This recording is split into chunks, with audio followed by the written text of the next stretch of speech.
నా పేరు వీరయ్య. నేను బిఎస్ఎన్ఎల్లో చేసి రిటైర్ అయ్యాను. వాస్తవానికి నిజం చెప్తే సాగితే కోపమొస్తుందేమో. లోపాల్ అని మా కొలీగ్ ఉంది వరంగల్.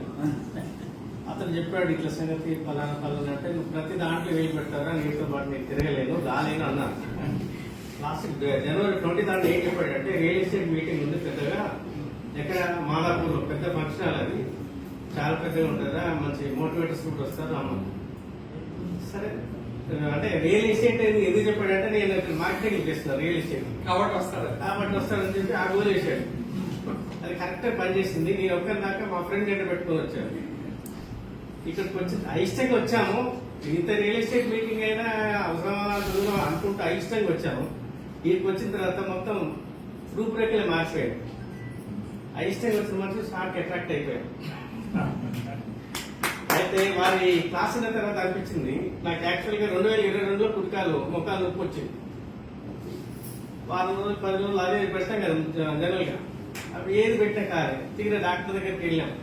మాకు సిజిహెచ్ఎస్ స్పెషలిటీ ఉంటుంది.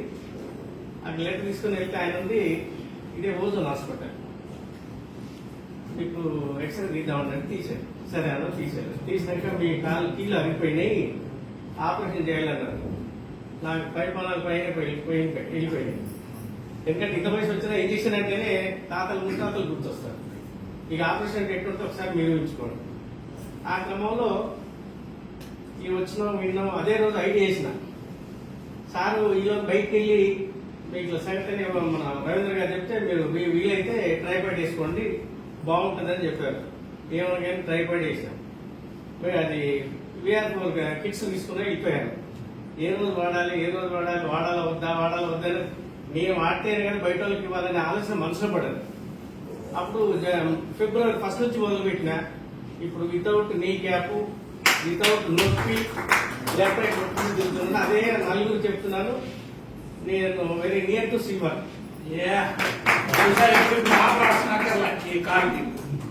అంతే కదా, వితౌట్ క్యాప్ ఆపరేషన్ ముందు క్యాప్ వేసుకోండి. ఎటు పోగానే క్యాప్ వేసేది. మా పిల్లవాడి పెళ్లిలో ప్రతిరోజు పెయిన్ కిల్లర్స్ వేసుకునేవాడు.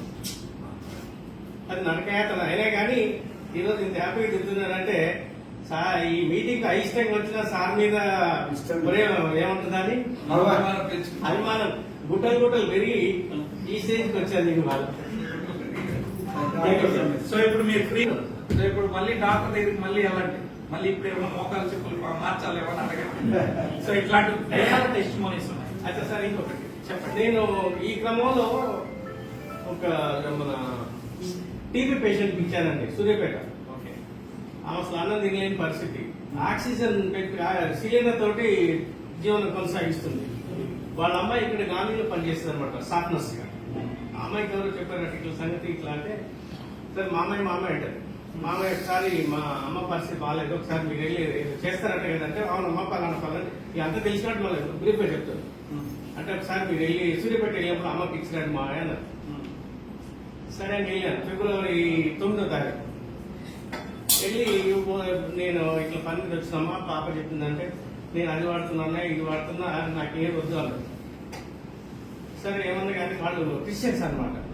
నువ్వు ఏసులోపే పంపించిన అనుకోమా నన్ను నీ దగ్గరికి, మీ ఇల్లు ఎత్తుకుని రమ్మని చెప్పాడు, అందుకే వెళ్ళి వచ్చిన.